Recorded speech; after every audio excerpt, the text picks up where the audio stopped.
Could you talk to us I don't about know about that. You're going to tell me that you just finished. The problem is today is kind of like not today, tomorrow. But you guys are going to see it today. This is the episode that Flynn kind of like. It's a big change about Flynn's whereabouts. Put it that way.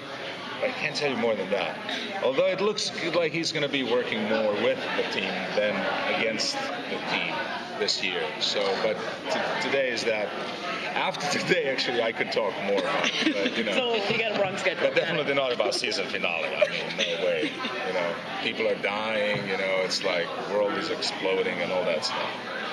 Well, Flynn seems like he really wants to join back with the time team. What's going on with that? Why is he so anxious to get back out there? Well, I mean, he still thinks what he was before. He's just about taking down Rittenhouse. You know, it was always for him about that. And now, when they, in his mind, is when they came to their senses and they actually learned that Rittenhouse is bad, and that's not me who was, you know, doing all that stuff. It's just Flynn's approach was a little bit like a carpet bombing that they didn't like. But now they're interests literally aligned, and he really wants to go out there and work with them. Now, you know, is he going to be doing things their way or his own way? That's kind of like, but it's going to make a very interesting dynamic, you know, because he literally tried to execute Rufus with Al Capone, you know, and Rufus is not going to like having Flynn around, but he might be forced to, you know. So it's gonna be interesting, you know. It's gonna be interesting to see those people suddenly like working together. It's like, okay, how's this gonna go? They shouldn't be trusting each other at this point. Well, we're gonna be playing with that, you know. It's gonna be, you know, we can't talk about it. I mean, that's the whole point of. Technically, we're going to be seeing it later on today. Well, only that episode, yeah, but not. If we agree very politely to not share this until 2 days from now. No. I can tell you that Flynn's going out of the jail in tonight's episode. Oh, I was just about to ask that. He ends up in a bunker, but there's a really cool way how he goes out of the jail also. You know, they kind of like, they actually help him, and you're going to see how and why, and that's what I'm talking about. But later on, they start cooperating, and there's a lot of friction happening. It's kind of like a lot of funny situations, too. It's kind of like, you know, type of Flynn saying, you know, don't worry, guys, I'm not going to kill you. It's okay. And are we going to see, because you did just mention, like, Rufus has a bit of an issue with Flynn. Are we going to see a nice little team up between the two of them? Well, I guess you're going to have to wait and see, seriously. But I told you he's not going to like it. How much is it sort of Flynn adjusting to the team's methods and the team sort of taking in some of what Flynn has to offer, if you can share? Well, yeah, I mean, you know, he's constantly kind of throwing things out there like, I mean, you really do things like this? Kind of like, wow, I would do things differently. And, you know, he's kind of being a hard ass on them. You know, it's kind of like constantly pushing them a little bit because he's kind of that type of guy, you know. And maybe he's a little bit cuckoo, you know, since he lost his family and everything, you know. But that's why I kind of enjoy playing him, because they always give him this kind of like, he's a bit unhinged in a way, you know, so he's gonna, and I always push that even more, and then every once in a while he shows he has a big heart, but he doesn't like to show it, you know, so it's gonna be very interesting moments like that also. So what's his rapport with Lucy at this point? That's a tricky one, you know. She's been always the one that kind of like understood him the most, because she figured out that the diary, the journal that he had, must be truth. Although she doesn't want to believe it, but she kind of sees the sense in it. So she's kind of always the one that is like open to talk to Flynn, to you know, do things with him, to say, oh, he's not that bad and stuff like that. You can imagine that she's the instigator of everything what's going to be happening in tonight's episode, you know?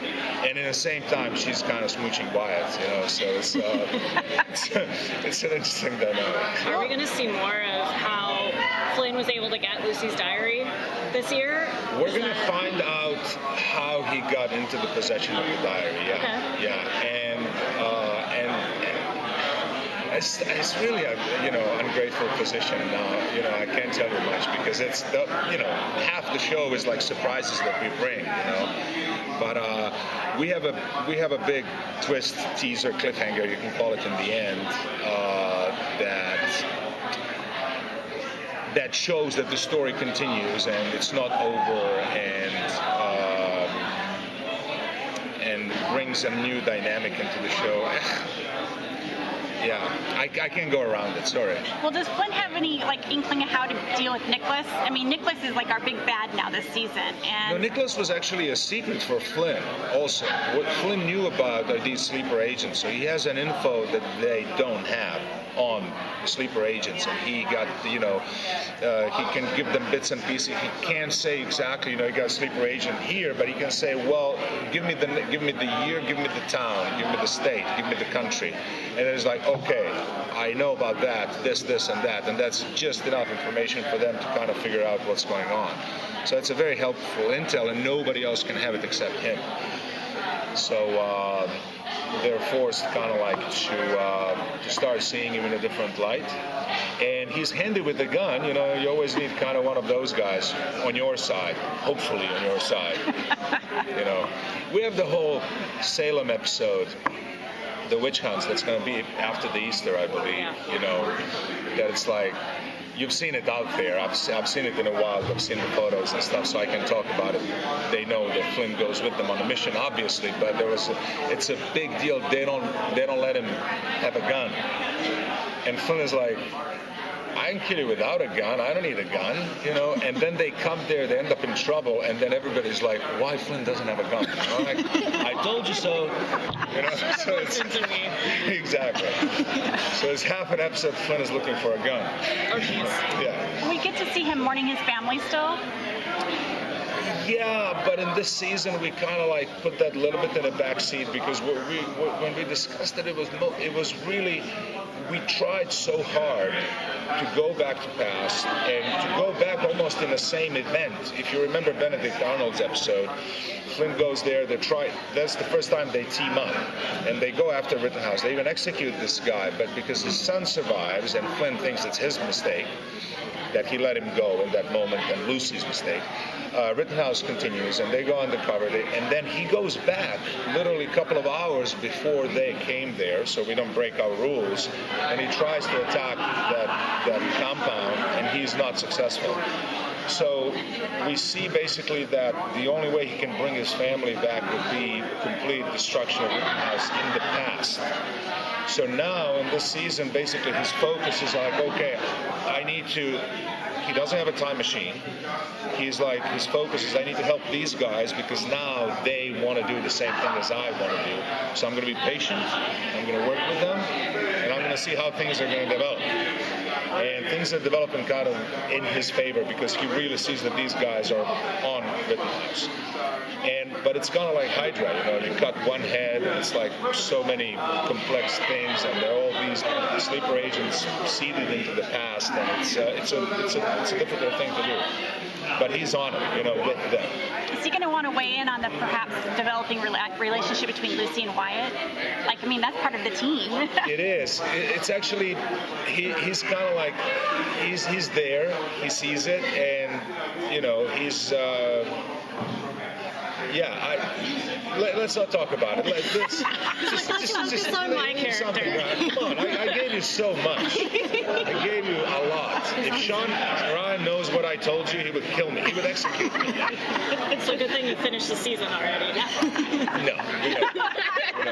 He'd go back and re-edit it, huh? Yeah. Was there a specific place or a specific historical person that you felt was really sort of fun to go to or sort of have Flynn sort of interact with for this season?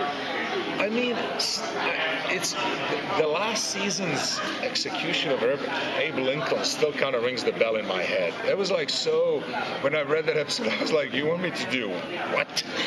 I'm like, my son is 10. He learns this stuff in school. He loves the show.